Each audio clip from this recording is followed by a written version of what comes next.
E vamos a mais uma peça hoje. Se gostar do conteúdo, deixa o seu like, deixa o seu comentário, diga o que você achou dessa abordagem arqueológica da Bíblia, tá bem? As peças que eu quero mostrar para você hoje, na verdade, são peças, são mais de uma, estão aqui na mesa. Você pode ver, são vários objetos aqui, alguns de pedra, outros de argila, e cada uma delas tem um significado em relação à Bíblia Sagrada.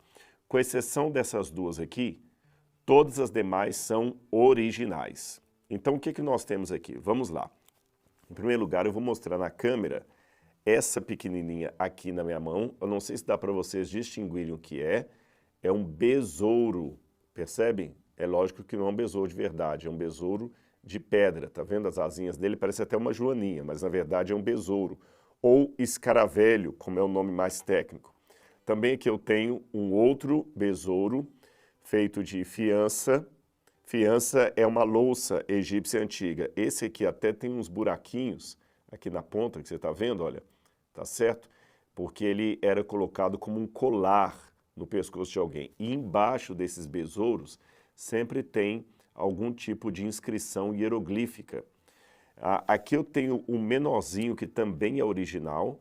Não sei se vai dar para ver aqui. Vou colocar para vocês. Deixa eu pegar aqui, porque ele é tão pequeno que a gente colocou aqui dentro de uma lupa para você ver. Tá bem? São todos originais egípcios, datados de pelo menos 2.600 anos.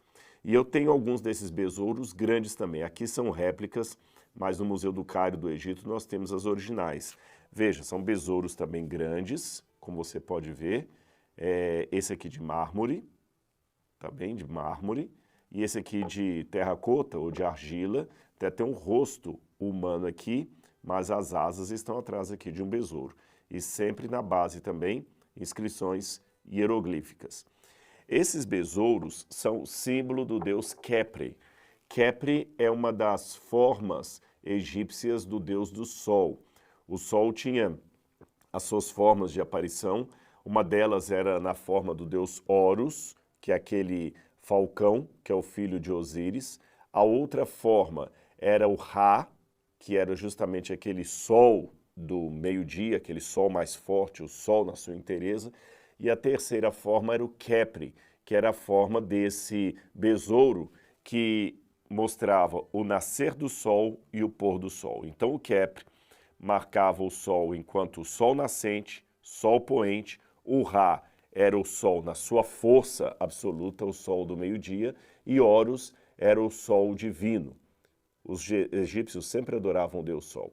Então, você já sabe desse simbolismo aqui do Egito com o deus sol. Agora, o que isso tem a ver com a Bíblia? Chama minha atenção que eu tenho aqui um vaso, que eu vou contar a história desse vaso para vocês. Essa alça aqui, que você está vendo, é um pedaço de um vaso que originalmente seria para guardar alimentos. Então você tem a alça aqui, havia uma alça do outro lado e só esse pedacinho sobrou. Era um vaso grande. Aqui eles guardavam trigo, cevada, especialmente elementos para fazer o pão, frutas secas. E o governo de Judá tinha o costume de ter vários vasos como este aqui, vários deles, espalhados por vários lugares, silos, onde armazenava-se a comida dentro da cidade para, em situação de ataque, de guerra ou de falta de alimento, o povo pudesse pegar comida ali nos armazéns do rei, nos armazéns públicos. E como eu sei que esse pedaço de cerâmica aqui é de um desses vasos do armazém público de Judá. Eu sei por causa do símbolo real que está aqui, mas vou mostrá-lo só daqui a pouquinho para você. Tem um símbolo real que fica aqui, que eu ainda não vou mostrar, tá certo?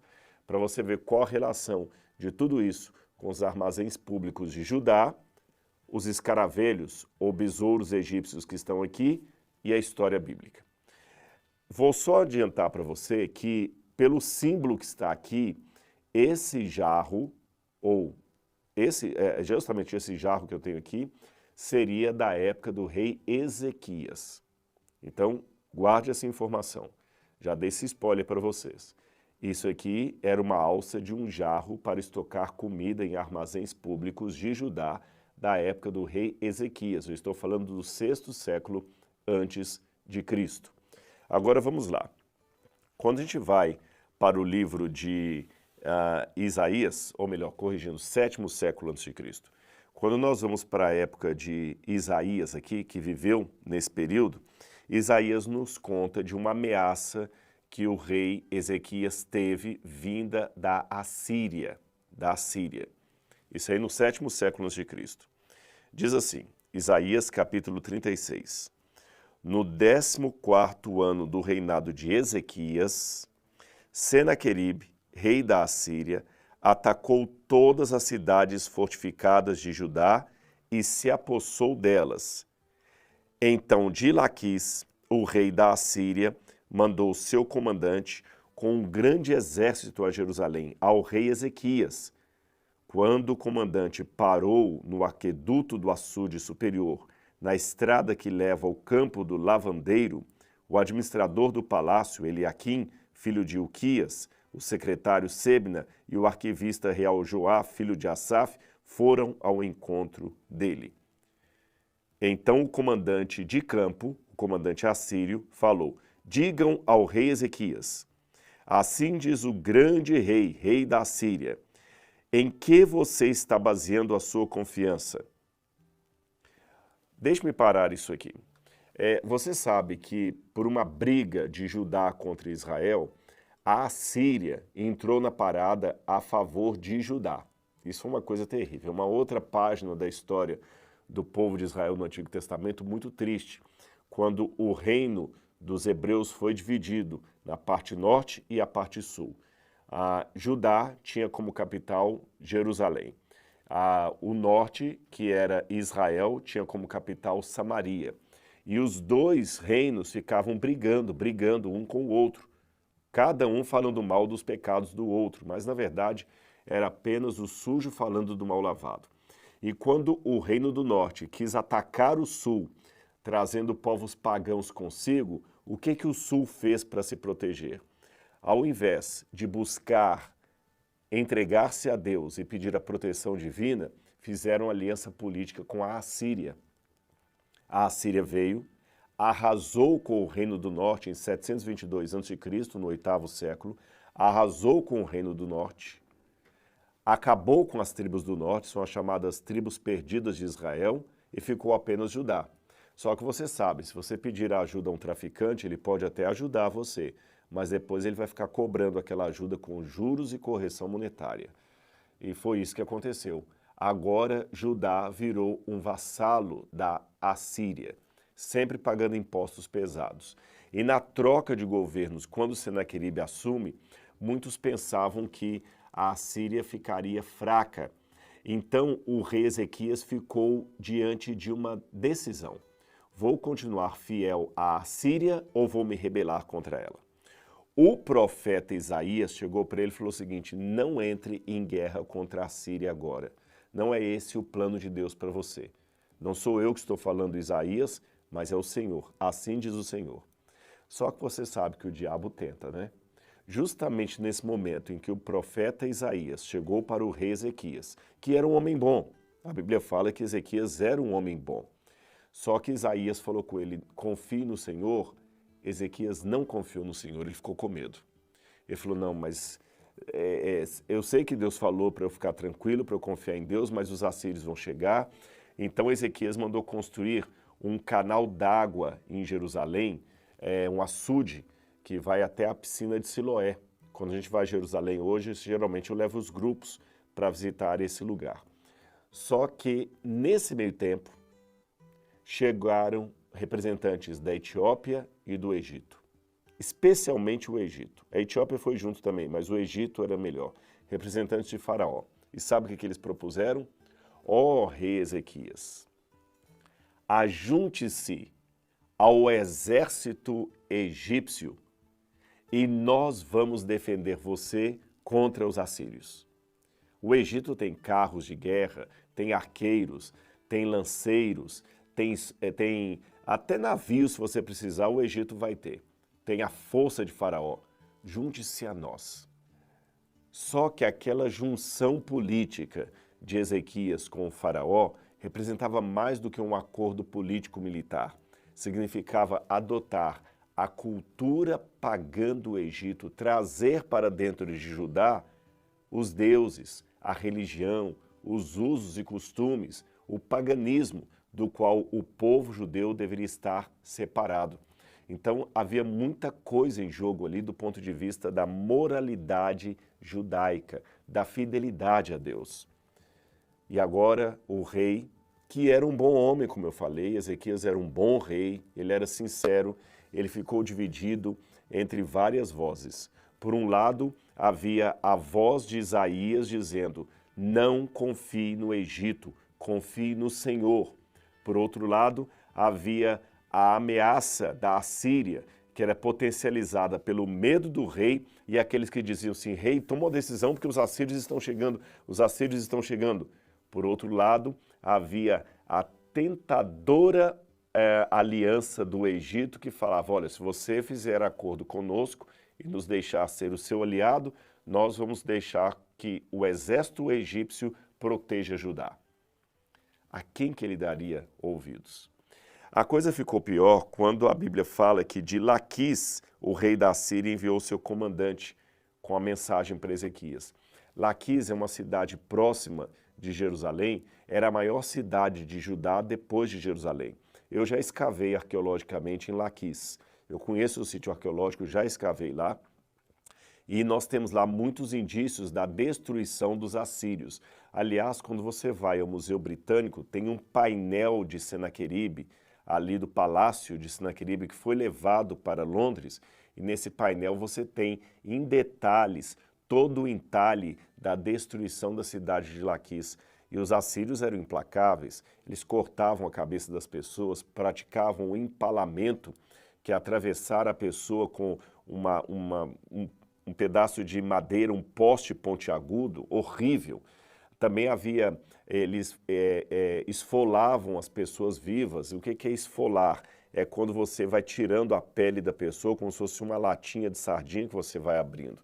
E a Bíblia fala que o rei ficou com medo. Novamente o Espírito de Deus toma o profeta Isaías, que chega até ele e fala o seguinte: não confie no Egito. Quer ver a mensagem de Isaías? Veja bem. Eu vou ler para vocês aqui como é que Isaías fala para o rei não confiar no Egito.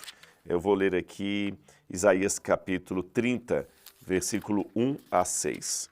Olha o que o profeta falou com ele aqui, olha. Ai dos filhos obstinados, declara o Senhor, que executam planos que não são meus, fazem acordos sem minha aprovação, para juntar pecado sobre pecado, que descem ao Egito sem consultar-me. É Deus falando através do profeta Isaías. Para buscar proteção no poder de Faraó e refúgio na sombra do Egito. Mas a proteção do Faraó lhes trará vergonha, e a sombra do Egito lhes causará humilhação. Ou seja, quer mensagem mais clara do que essa? Isaías falava: não confie no Egito.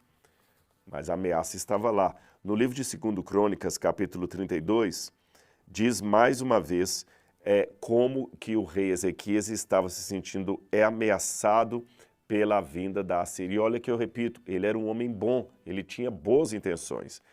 Depois de tudo o que Ezequias fez com tanta fidelidade, Senaqueribe, rei da Assíria, invadiu Judá e sitiou as cidades fortificadas para conquistá-las. Como falei com vocês, Laquis estava entre essas cidades. Ele mandava mensagens de agressão ali, de ameaça.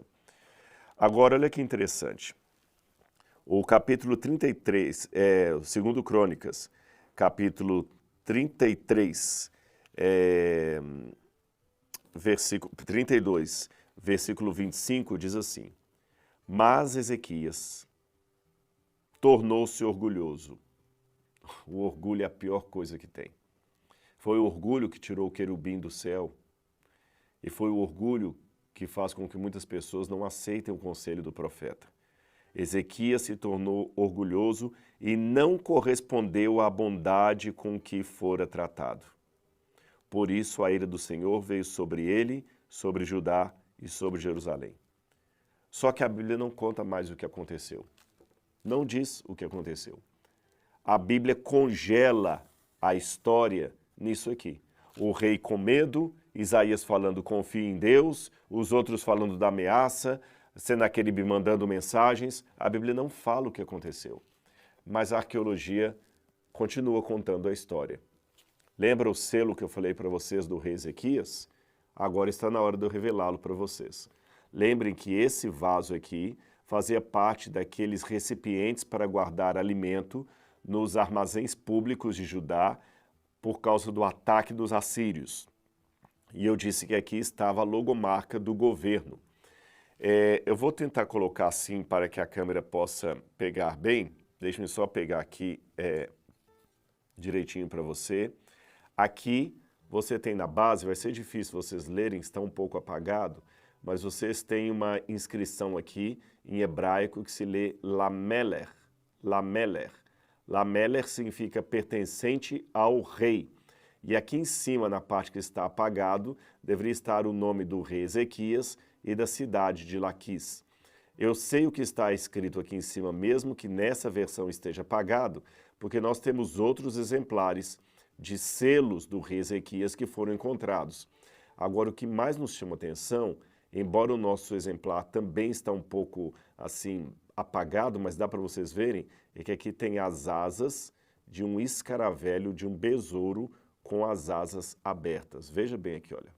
É um besouro com as asas abertas. Há exemplares mais bem preservados que aquele que nós possuímos aqui no museu, mas esse, por ser original, é muito importante, pois nos conta a continuidade da história bíblica.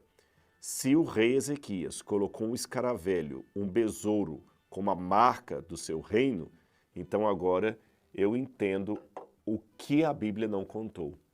Ele, infelizmente, não aceitou o conselho do profeta Isaías.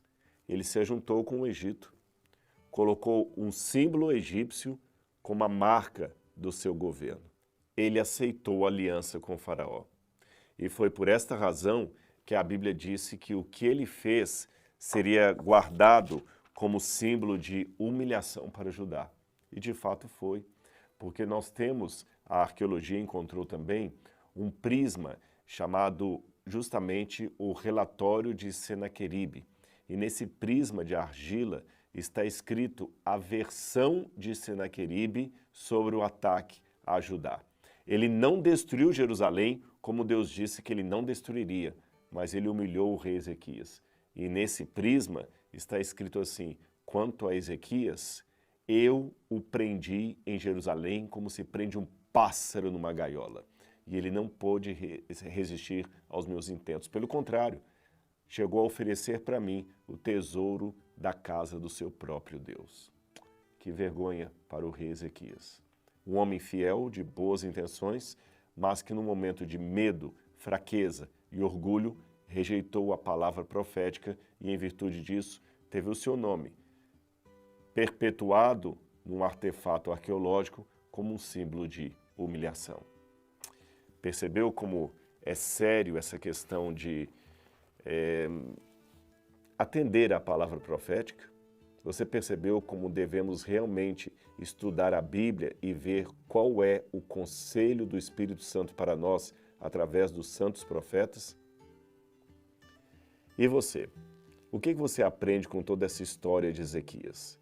Será que você também é uma pessoa de boa intenção, mas que ainda tem que lutar contra o orgulho?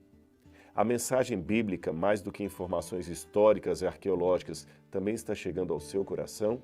Eu espero que sim, porque esse é o nosso intuito. Não apenas apresentar um documentário com informações interessantes, mas, acima de tudo, apresentar uma mensagem que seja relevante.